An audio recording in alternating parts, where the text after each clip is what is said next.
How do you take your hash browns at Waffle House? Smothered and covered and chunked. I don't even eat hash browns at Waffle. I like a waffle at the Waffle House.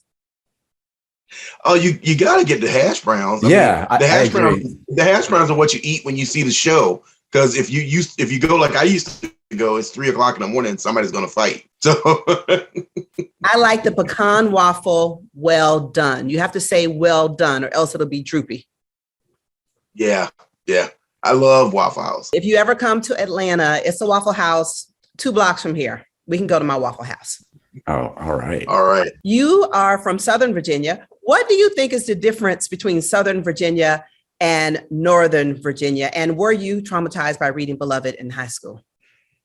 I think the biggest difference between Northern Virginia and Southern Virginia is that we don't have the hellish Fury Road traffic that Northern Virginia has. It literally. I've been in Arlington, and it's taken me literally an hour to go 27 feet. But I think also culturally, I think Southeast and Southern Virginia, where I was born and raised, is a different.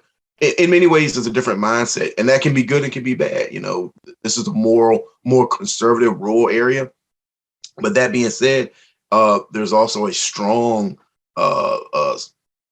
African American Southern culture in this area that isn't prevalent in Arlington and places like that. And to your second part of the question, I was not traumatized by Beloved. I grew up reading Stephen King and Clive Barker, so Beloved was old hat to me by the time I got to it. So not a big deal. What's your favorite whiskey? I have to say Uncle Nearest, which is technically bourbon, but it's still whiskey. Did you see that they are running out of Uncle Nearest? Yeah. Something to do with the supply chain, because as you can imagine, there is quite the market for Uncle Nearest here in Atlanta. Mm-hmm.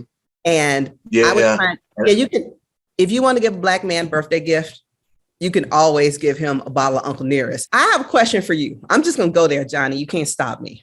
Okay. Is Buddy Lee racist?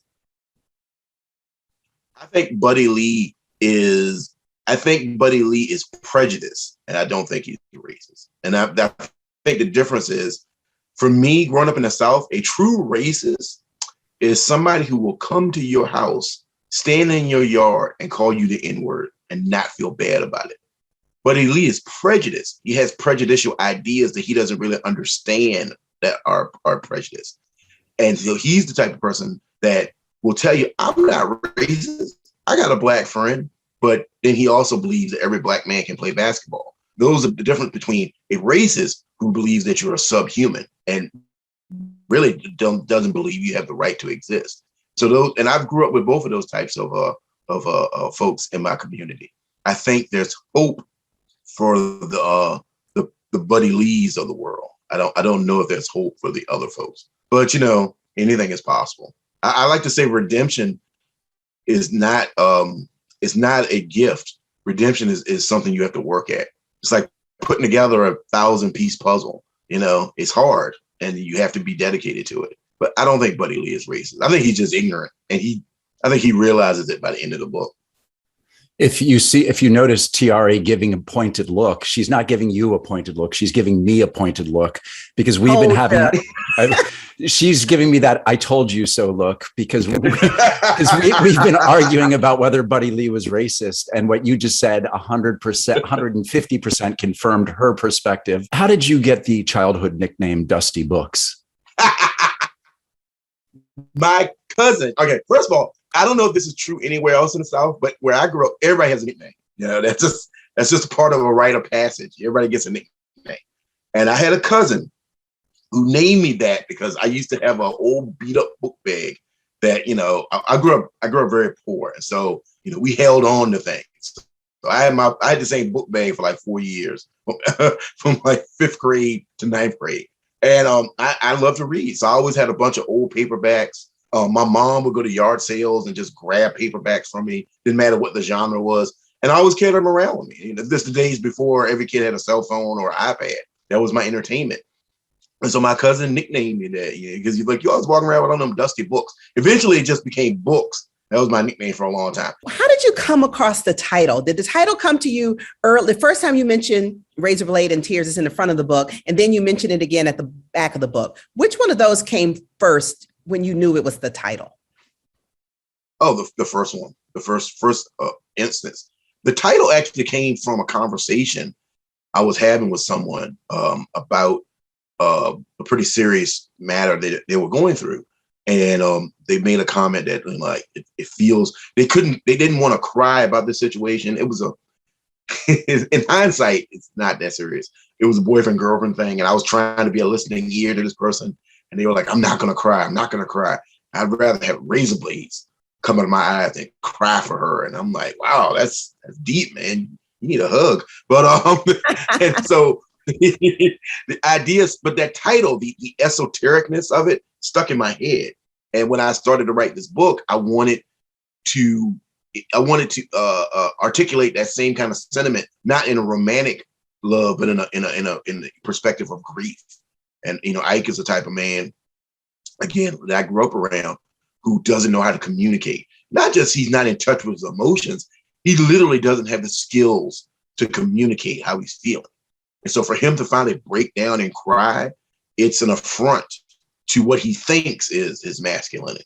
And so that's kind of where that title came from. And then at the end, I thought it was a cool way to kind of tie things up, come full circle, so to speak. When you write these really violent scenes, Johnny loved anytime somebody got their fingers broken, Johnny was all over it. You seem to be a very gentle-hearted person. How do you get in that head to write those violent scenes?